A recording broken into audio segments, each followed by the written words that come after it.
Okay, so this is where they process the coffee. The first thing that happens is they pick the coffee from the coffee plantations of the coffee plant, which is over there. All of those that you see. When the bean is red, they picked it. There's a coffee pickers that they get paid for this. Then they put all the beans in like a big truck or an ox like cart. a big ox cart. They back up that ox cart here with a tractor, and they open this thing here. They fill this whole thing with red coffee beans. Then they close it, and one full thing of this is one bowl of those to the side. That's how they measure it. Then the coffee comes here. The coffee gets washed there, gets kind of cleaned up with water through those canals. It goes all the way there. Through that This is little, kind of scary. through that little red Container. the red container here.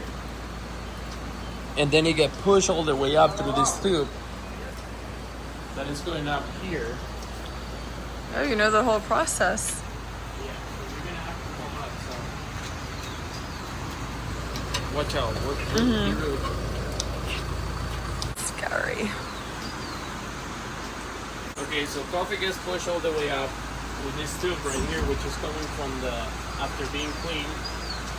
Then come to here, and this little shapes. The bad beans stay in the bottom. The good beans float, so they go through. Then it falls here, and that machine down there, he'll separate the cherry from the actual bean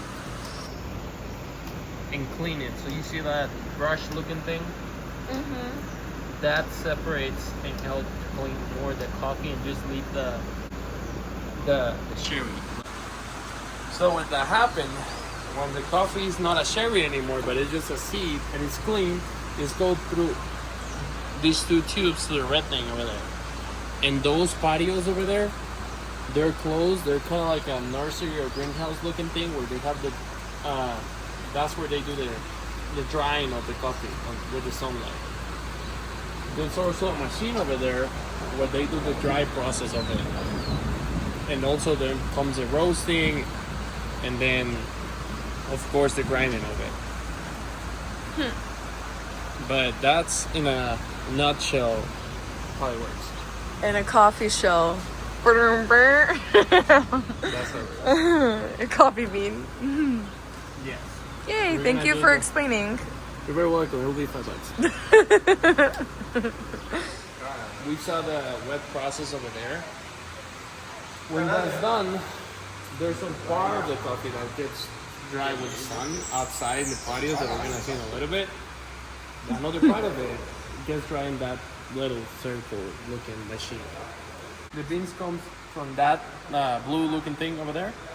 They start vibrating and air start blowing, and then the good beans come all the way to the left because they're heavier, and then the bad beans, the lighter ones, stay all the way to the right. And this is how you separate the quality of the coffee: first, second, and the rest.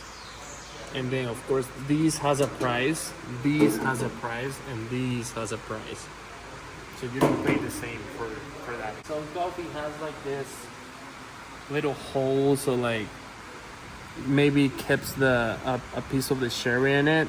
That's considered not good. So that kind of coffee will be the one that will go all the way to the right, my right, and be as not as good. This will be like a decent looking bean. This will come all the way to the left, and you can sell it at a better price. Say that happened, they split the coffee after drying it into like the qualities. That's when they Bag it up. put into. They have this, how do you call this material? Burlap.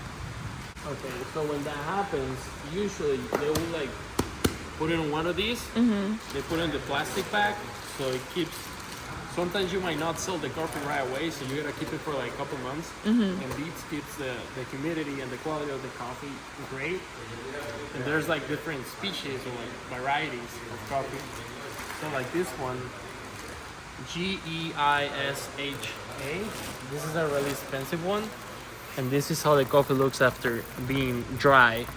The only thing left from this will be to roast it and grind it, and then you can drink it. In off season, they don't worry too much about how this thing looking. Like this should be completely clean when there's coffee in here because that affects the quality. And there has to be somebody here 24/7 moving and making sure the coffee is getting dry with the sun. There has to be a specific temperature that this thing needs to be on. I think it's like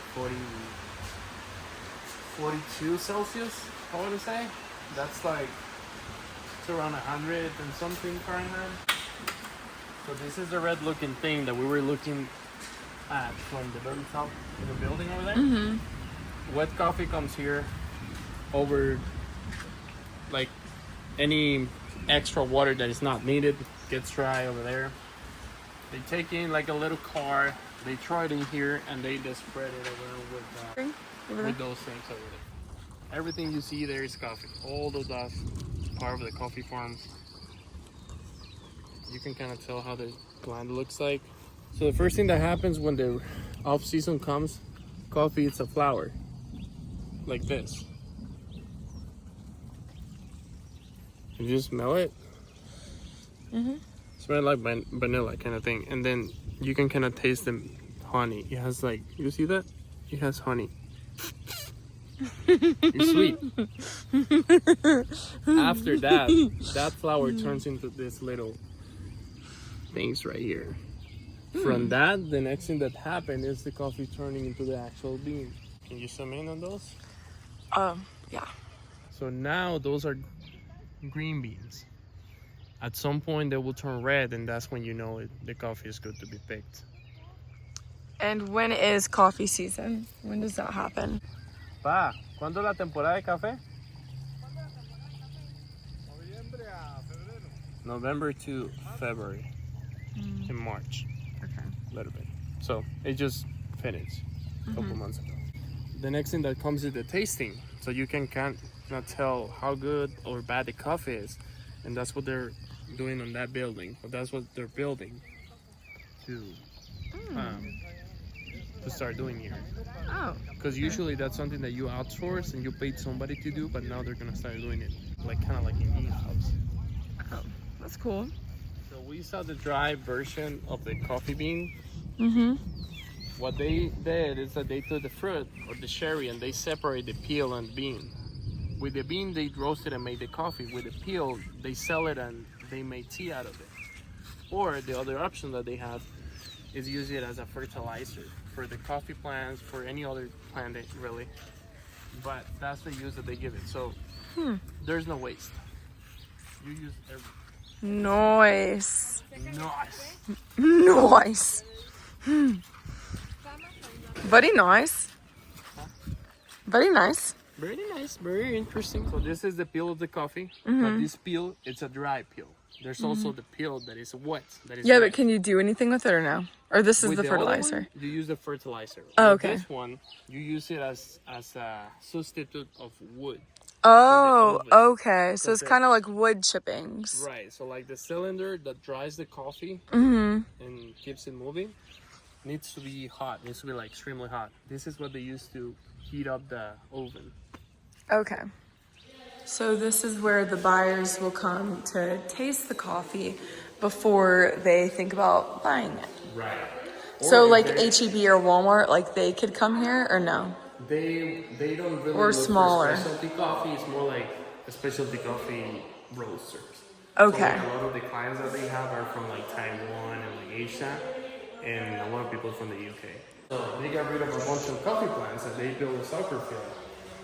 And that's kind of like the story they sell, and that's a soccer field, which is kind of flooded now, but you can see the goal over there.